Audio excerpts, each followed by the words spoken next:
So as early as 1928, groups were forming in private homes to discuss the global situation, including workers' rights and the politics of imperialism. And particularly at this time, it's the politics of imperialism through British imperialism and Japanese imperialism, which sort of stand out as being the sort of international episodes that people seem to have glommed onto. With the crash of 1929 and the settling in of the Depression, interest in this kind of progressive, left-leaning discussion group amongst artists continues to grow.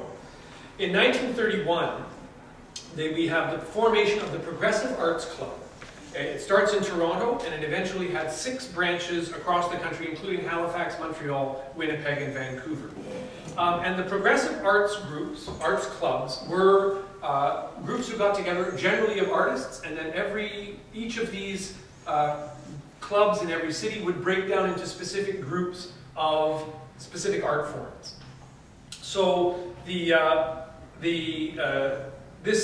groups included members of the Communist Party of Canada, workers, unemployed students from U of T, and others who fellow travelers, as we might call them. And this had both a leftist, particularly governed by the communist sort of viewpoint at the time, and also a nationalist agenda. There was the sense that these guys were thinking about arts in Canada in a way that that they felt had been shortchanged, and that somehow the political idea allowed them to think more artistically. To paraphrase Oscar Ryan, who ended up as being Toby Ryan's husband, but is also a leading figure in this period throughout the 30s. It was a rejection of art for art's sake, which is devoid of social meaning and therefore sterile, in favor of the idea that art is a weapon. So as we saw up here, this idea of sort of recognizing somehow that art is a weapon in some kind of struggle and a force for change. The Progressive Arts Club published a magazine or a newspaper called Masses, of which there are 12 issues between 1932 and 1934. And this was published by members of the group. It included scripts from workers' groups, from both Canadian workers' groups as well as international workers' groups who were workers' theatre groups that were starting up, and also news about activities. So this is actually where we have sort of the reporting of, well, we got a letter from Rycroft, Alberta, and they wanted to know what we could do to set up a workers' theatre there. And, you know, just got a letter from north of Thunder Bay, and the Finnish community up there has a group that has 55 members. Those kinds of things. So we actually have a sort of a sense of what was actually going on through this magazine called Masses. As I mentioned before, the Progressive Arts Clubs also divided into various sections. So there was a writers group, an artists group, and in 1932 they formed the Workers' Experimental Theatre.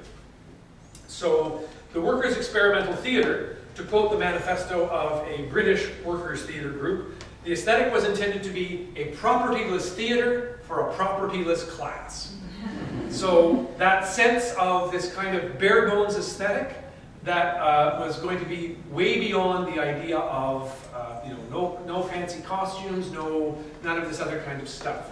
And in the beginning, you have this total rejection of bourgeois theatre in convention and aesthetic. And again, from the chant that we just heard, it seems to be a strong component in the way that these people were thinking about theatre at the time, that theatre did not need to have curtains, makeup, fancy costumes, lots of lights to be an effective force for social change.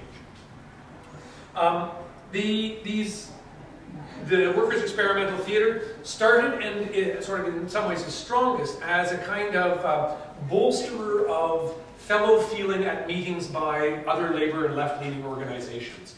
So they started by performing mass recitations like the ones that we just saw, that one is actually an adaptation of a British one with some Canadian content thrown in. But starting by performing these mass recitations and short skit-like things at meetings, labor halls, strike meetings, and on picket lines. So that it is what results is the development of an aesthetic based on group unified action as opposed to individual character. So that for most of us who think about acting, this idea that acting is intended to be some kind of revealing of individual character At this point, they're really looking at a kind of a way to try and create something theatrical, something dramatic, without using character and individualization. As a matter of fact, trying to mobilize and demonstrate their classness, if you will allow me a neologism. And one of the main sources of this new aesthetic, and one of the building blocks of it, was this mass recitation. So the mass recitation is a way to form, on a certain kind of a level, the action of the working class, of this class together, in the sense of this voices in chorus with an individual voice coming out here and there, and then the strength of a mass of voices. And this in many ways becomes the building block of the agitprop theater style. Agitprop is usually based around quite short skits or scenes, based on lack of characterization. It's all black or all white, and a lot of attempts to create the sense of a group. Not only with the group on stage, but somehow finding a way to bridge that and go out into the audience, so the audience feels that they are a part of this similar action. To quote Robin Endres, who's one of the other, besides Al Falwad, scholars who's actually written on this theater, the mass recitation evolved from the practice of chanting slogans in unison on stage, eventually becoming a fairly complex technique in which one or a few of the workers would speak lines, then all the workers on stage would speak them together, or the group would chant slogans as a response to the information given to them by other characters. In the struggle for socialism, a central role of a revolutionary movement is to make the working class consciously aware of its collective strength. The mass recitation, which joins disparate voices into a united chant, is an aesthetic process which parallels this.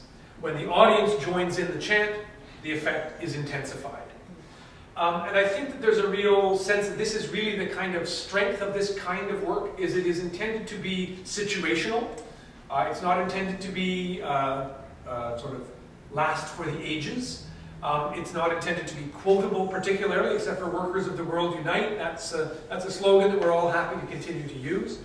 And this building block, this mass recitation as building block, is really in some ways the artistic cornerstone of most of the sort of leading dramas of this period. It's included in Eight Men Speak, and also in Waiting for Lefty and in Newsboy. There's this idea that somehow the mass group, this kind of call and response kind of action and use of language and slogan, is a way to actually create a solid mass, and to break down the barrier between the performer and the crowd. Often in these plays or in these meetings, people would be planted in the audience in order to get things moving along. Waiting for Lefty, for instance, demands that. There are people, when there's a lot of scenes from the stage, as it were, talking to the audience, and members of the company that are producing it are intended to be in the audience to shout a slogan or say yes or no or whatever to however people are going along.